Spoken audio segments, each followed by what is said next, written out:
ملي كتكوني قدام شي امير او شي شخصيه مهمه كتكون مخلوع، كتكون امبرسيوني يعني.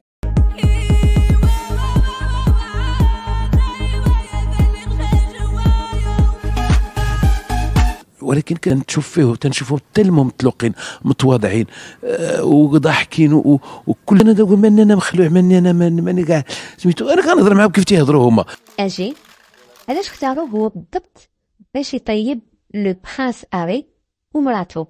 كيفاش تم الاختيار ديالي هادي ما نقدرش نجاوبك، لانه عيطوا لي من السفاره قالوا لي خصك تحضر لاغيفي ديال لو كوبل برانسيي هاري ومدام سيده ميغان. 2011 كان عندي خوه، خوه اللي كبر منه، وبطبيعه الحال كان عندي تجارب في لندن، خدمت شويه في لندن، خدمت في هارودز. انا كنت درت واحد 6 الاسابيع، وكانوا تولي لوردر والعائلات الكبار ديال الانجليز كانوا كيجيو يتغداو ويتعشاو.